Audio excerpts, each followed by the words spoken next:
Alright, so do you guys like cheesecake, bananas, and do you think that you can't eat cheesecake when you're on a diet? Well, if your answer to any of those was yes, I'm going to help dispel the myth today that you can't eat cheesecake on a diet.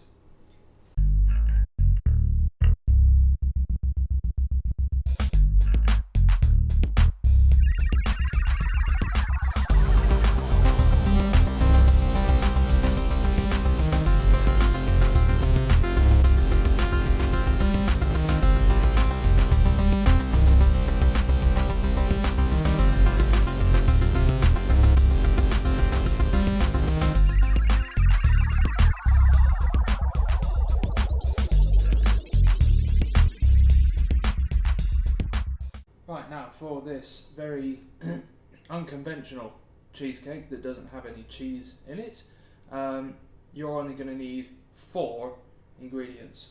1 being yogurt, 2 being 700 grams of peeled ripe bananas, some low calorie spread, flora, olive oil spread, etc., and some lovely full fat digestive biscuits. These cannot be substituted. I don't care who you are. If you like cheesecake, you like the base, this is what they're made out of. So what you're going to need, as I mentioned before, 700 grams of your ripe peeled bananas, 142 grams of your yogurt, 40 grams of your spread, and 8 irreplaceable, irresistible digestive biscuits. For the equipment, you will be needing a lined and greased 10-inch loose-bottomed tin with a lot of different individual things. I will show you how to make the cartouche or the greaseproof paper lining for this somewhere on the screen now, and you'll need a little food processor, blender. I've got a stick blender attachment. So what we're going to do is we're going to put the digestives, we're going to roughly break them up into here. Now you can't have a cheesecake without digestives, and I've actually made this so that you can have digestives. You know, there are certain things that you can't skimp out on, like treacle in gingerbread. There are just certain things, and you just got to find a way. This is to kind of work around it. This is why this whole if it fits your macros lifestyle is so good, because you can change things so that you can have a little bit of what you love along with the healthy stuff. Now, I'm not even going to bother melting this because I'm just going to blend it straight into the digestives. If you've got flora or you've got some sort of low calorie spread, this is made with olive oil. It's going to be soft anyway, so there's no point in melting it.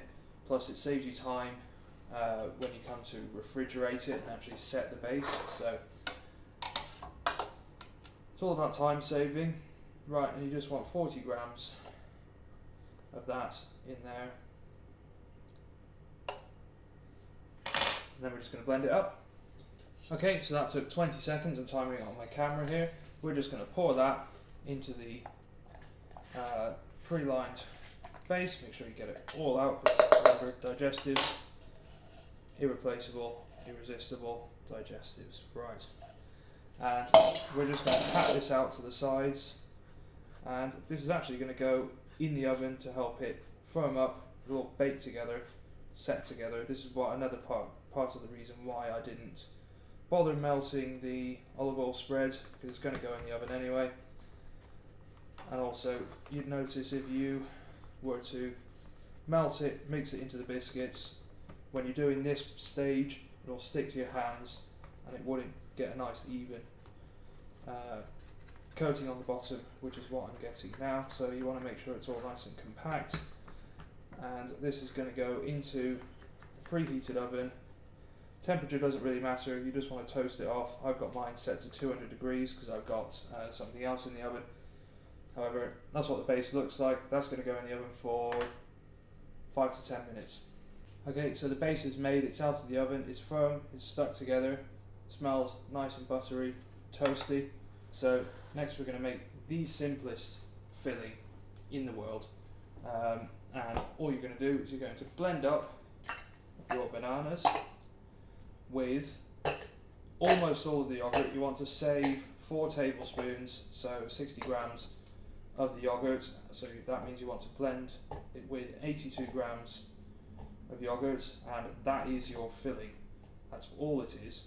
And then we're going to put it in the oven to 180 degrees for anywhere from 25 to 45 minutes. Now I give such a broad scope because of everyone's oven is different.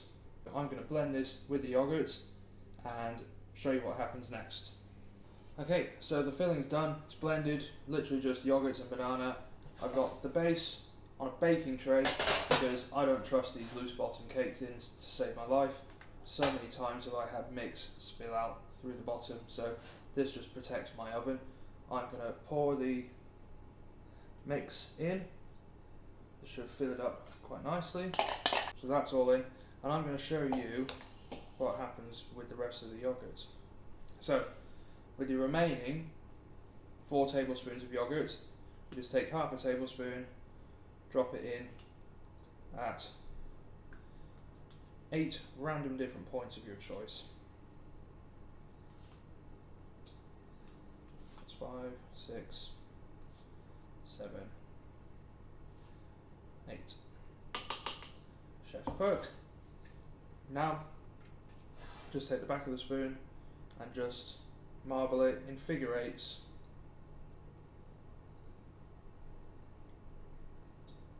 Simple really, get a nice marble effect. That's all it is, just swirl it around, marble effect, easy. So now this goes in the oven at 180 degrees for 45 minutes for my oven. Could be different for anyone else's. How you know how it's cooked is, say, after 25 minutes and you start checking it, you get a wooden skewer. It's exactly like a cake. If you poke it in and it comes out clean, then it's done. So that's why such a long range of time, but you know, it's important that you get it right. So this is just going to go in the oven. I'm going to check it after 25 minutes and then once every 5 or so minutes until it's done. Alright guys, so the cheesecake is done. I've just pulled it out of the oven. I'll try to show you what it looks like here.